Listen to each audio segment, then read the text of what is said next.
Hi, Brian Harding here from Brewing, or as I should say, Apartment Brewing. It is Saturday night. I just want to welcome you to my new channel. This is Apartment Brewing. It's everything about home brewing at your apartment. The do's and the don'ts, the how-tos. I'll give you a rundown and give you everything. This is my first YouTube channel recording for this, so I'm gonna try to make this a regular Saturday thing, and we'll have brew days and everything. So let's go ahead and take you out to the kitchen and show you a little bit of what I'm doing at the moment.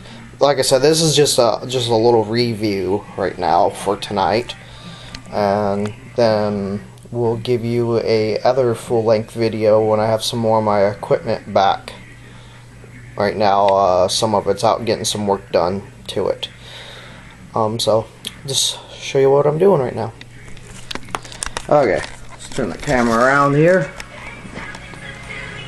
We'll go out here in my kitchen,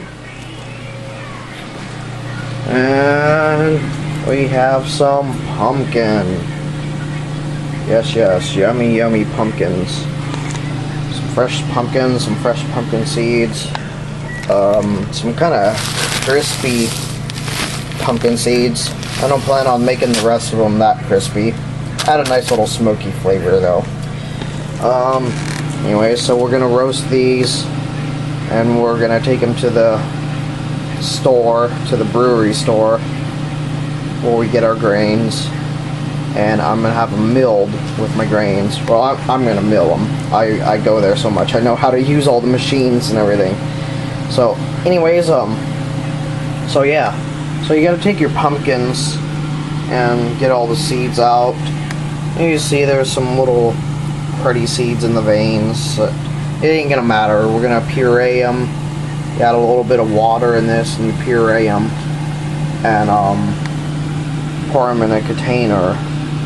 And then on brew day, depending on whatever your recipe is, I bake them for about an hour or so in my oven. Kind of get them all nice and roasty and get all the sugars out. And then add it to my boil. These will be ground up and go into the mash. So these will be mashed. So yeah, I already got about a gallon sized tub. I don't know exactly how much it weighs. I'll have to weigh it. Another full of orange pumpkin, and then 2 little white Casper pumpkins. So see how that goes. I made a pumpkin beer last year, but it was with canned pumpkin. I'm still using canned pumpkin. I'm just gonna add some fresh to it and a bunch of seeds and double the grain bill and hop bill, and make an ultimate pumpkin chunkin' brown ale. So yeah, anyways, so it's kind of a little bit of a mess in here. See my kegerator. I built this myself too. I build a lot of my own things. Of course, didn't build that. It's a bottle capper for you newbies out there. I'll be putting on a class for some new brewers, especially brewers in apartments, because I want to show you the options that you do have, you know, especially if you want to do all grain.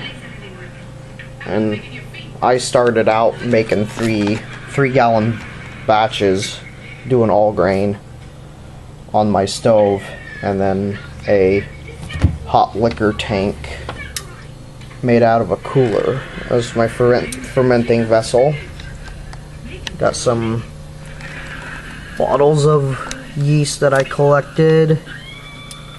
One's a bottle of yeast from the beer I just done, and the other one is yeast that I'm collecting from all the IPAs that I drink. And the other one is yeast that I'm collecting from a cider that my wife likes. I'm gonna make a cider for her. I like ciders once in a while too. And we also make mead here. So that's that's my fermenting chamber and my whole homemade steer plate. Sorry about the mess, it's a little messy right now. Anyways, so this is my steer plate. I have a little video on my Facebook, so all you Facebook people know. Anyways, I put this all together. So a fan with some magnets, a toggle switch, and a rheostat. And this is for aerating your beer, gets your agitation up, all that good stuff, you know. Makes nice big healthy yeast. And my Facebook video that I did, I didn't have this flask, so I got this L Miners flask, and then I got this nice foam stopper that's made for it. So anyways, so we'll turn it on and give it a little jump start. And turn it all the way down, let you see it.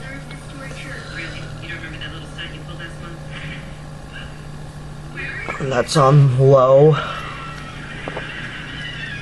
And that's turning it up to medium. And now we're gonna head up to high. Now I don't have my power source at 12 volts. Because 12 volts, it flings the bar right off the magnets. That's how powerful this is. I mean, this is more powerful than the brew shop's $75 one. And I've built it for maybe about $20. So anyways, like I said, I like to build my own things. It's fun. A lot of time it costs you less. Some things cost you more to build. So I find them at the cheapest price and just buy them. And quick disconnect for my hot liquor tank. And my controller. So I gotta finish cleaning those pumpkins and eat some dinner, and then after dinner we'll continue with this episode. I'll show you my quick disconnect for my garden hose and how that all kind of works. I won't actually be able to hook it up, but like I said, in the next episode we'll be continuing all that and reviewing over how I hook this up and then my plans for my future brewery. Okay, we're gonna take a quick intermission, break, whatever you want to call it. Grab yourself a beer, relax, and happy brewing. Okay. Hi everybody, we're back from the break. I've had my dinner and I've cleaned up the rest of those pumpkins. I have 2 more pumpkins to go, but it's late tonight, so we're gonna try to get those done tomorrow.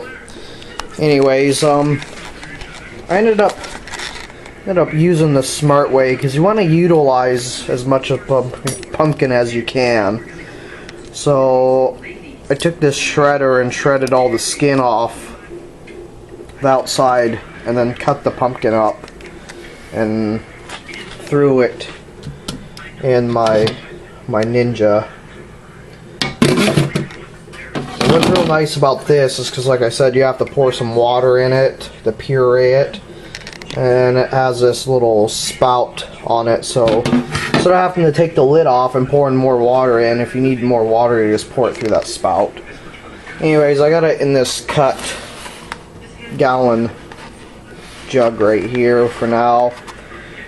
Put some saran wrap on it and put it in the fridge, and then tomorrow when I get the rest of it done, put it in a vacuum seal bag and seal it and put it with the rest of the pumpkin until I'm ready to brew later on in this month.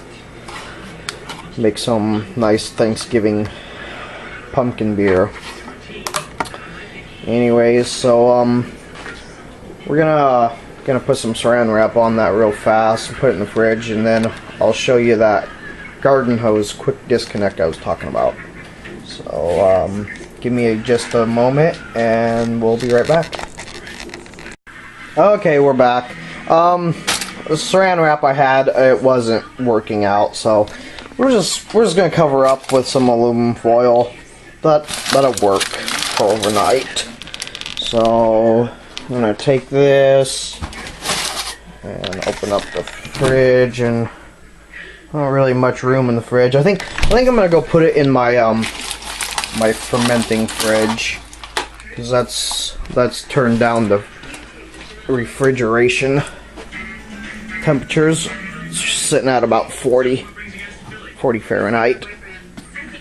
So we're gonna set you down for a minute.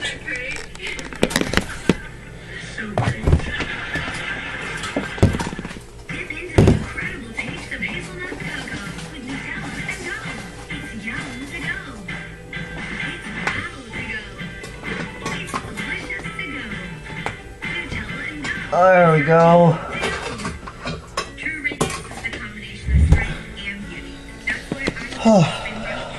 There we go. Got that done. Well, yeah, I was working on another project while I was eating dinner. I got this off of YouTube last night. We'll see if it works or not when time comes. Anyways, trying to, sorry about the camera work here. Trying to work on my setup. Little heating elements that you can get out of these pots that you can steam up water in for like tea and stuff. Now, regularly they're set, they have springs that turn off at a certain temperature, but you can bypass them by taking the temperature controls out. And he had them hooked up differently. I think I'm just going to try to hook straight into the prongs, because this one's a little different than his was. It has a light, has a little red thing to go into, and it tells you the elements on. So that'll stick out the outside of my pot on the side, and when it clicks on, that light will be on, let me know that it is firing.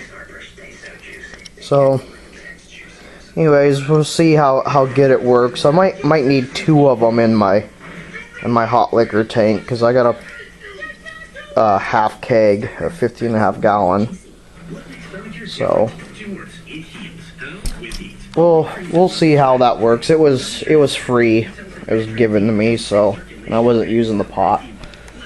So anyways, so back to the kitchen we go, and here we got the seeds for the pumpkin beer drying off. They'll sit here and air dry overnight, and then we'll bake them, put them in the bag with the rest.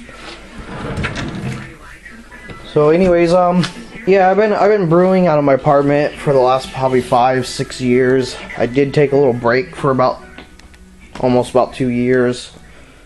Anybody that knows that's on my Facebook that's watching this, they know. Anyways, and like I said, I started out with 3-gallon batches, all grain.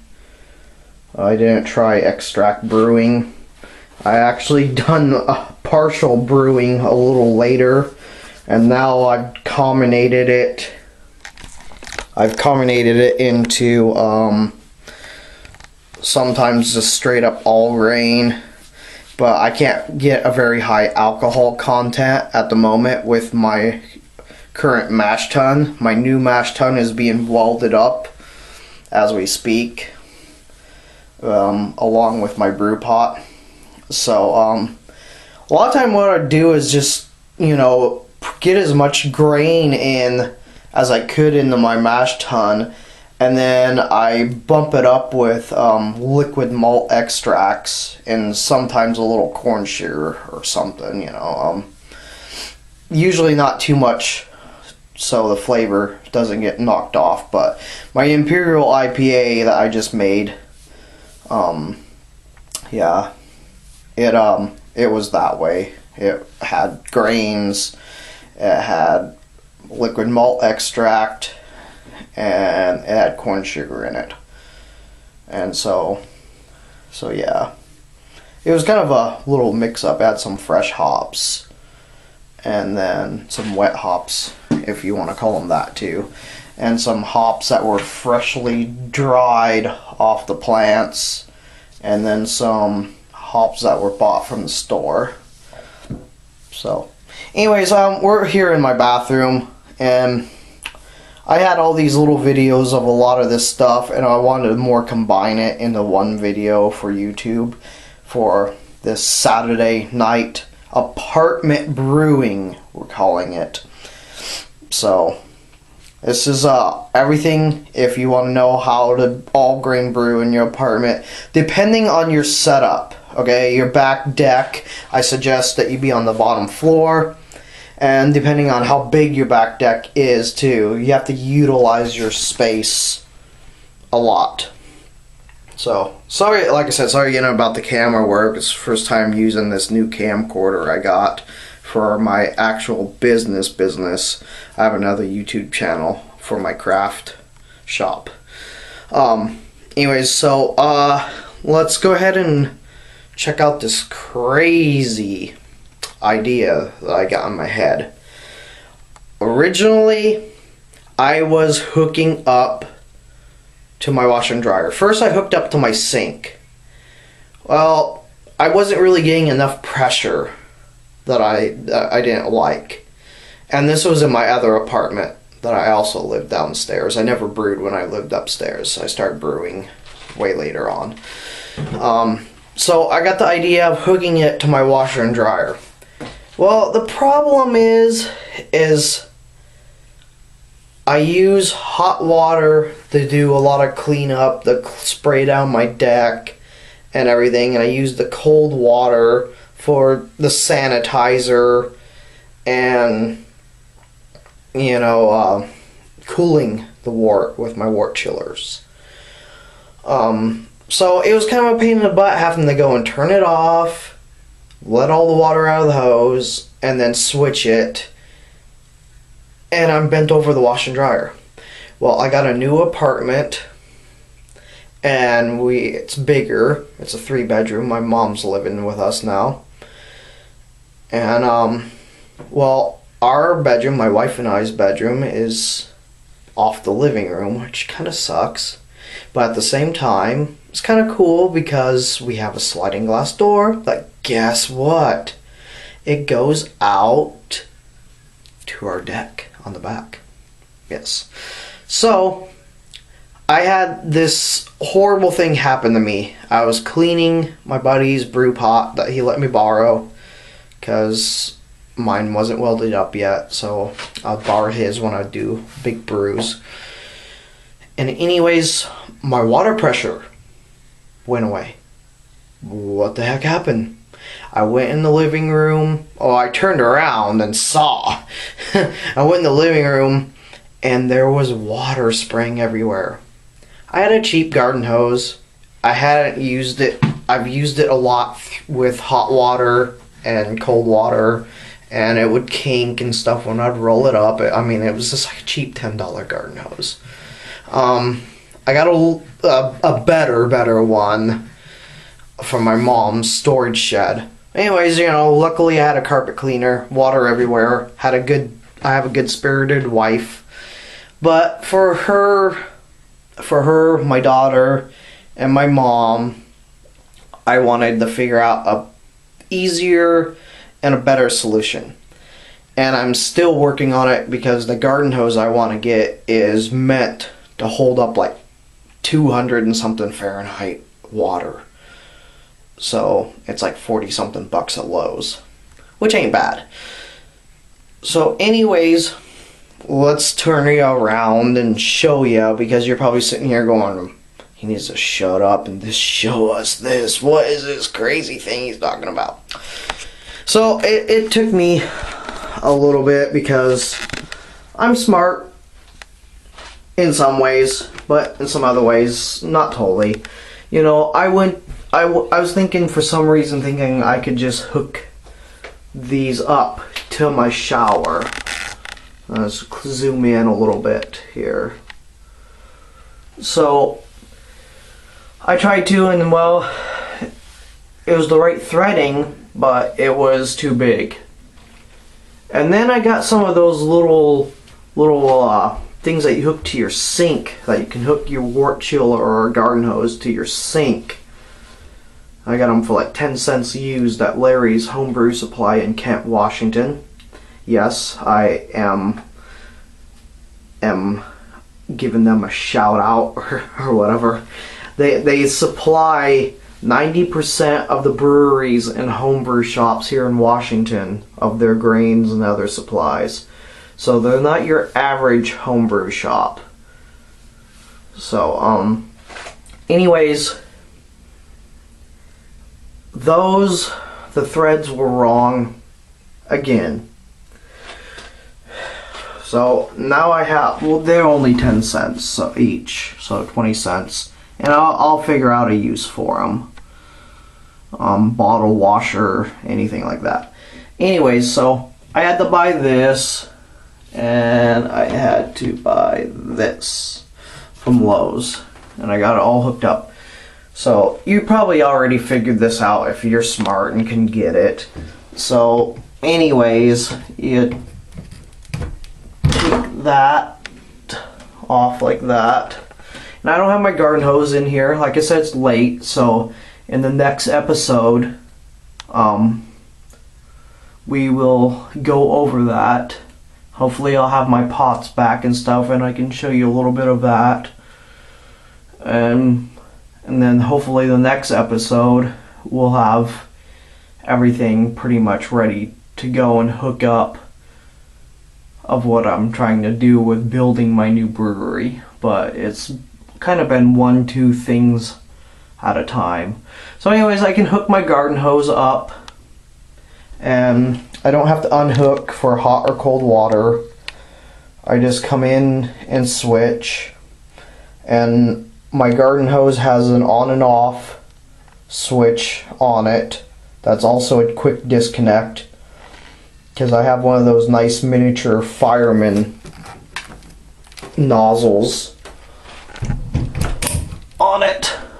So anyways, I mean it kind of, because this whatever, you know, moves, spins, it makes my shower head fall over like that because of the handheld shower head, which I use for cleaning my carboys and stuff. But I think I'm gonna get another little hose, just this little like 10-foot hose or whatever that I seen at Lowe's, and also put a quick disconnect on it and hook it up so I can use my sprayer, my nice sprayer for cleaning them, because that works. But it's kind of a little, it doesn't have a long enough hose for one,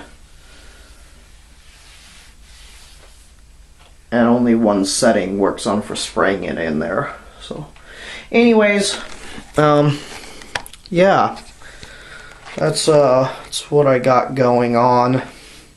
I guess for the last thing, we can go show you a little sample of Jonah and the whale.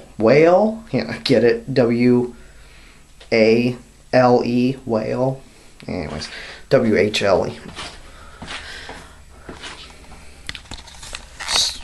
Time to stop being a wisecrack. So let's go get ourselves a beer.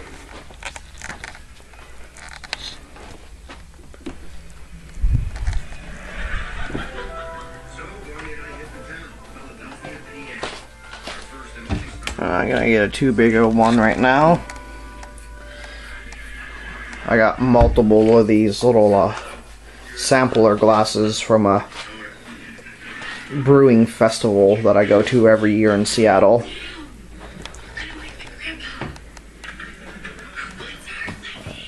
Here we are again at my homemade kegerator.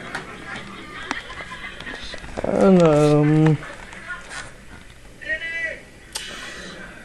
can try to feel this. I do have a tripod, but it's a little pain in the butt to get the tripod out right now. So.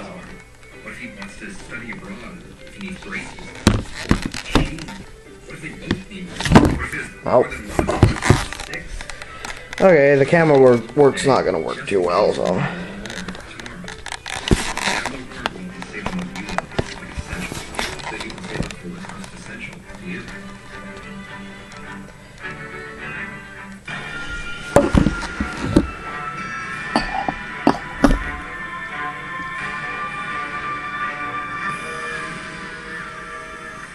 Totino's pizza rolls, ready so fast it's scary.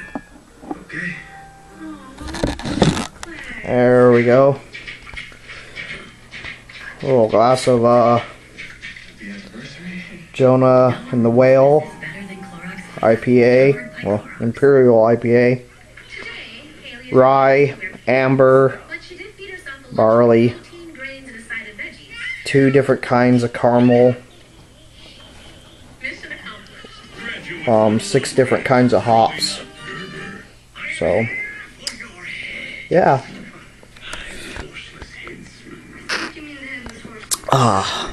Tasty.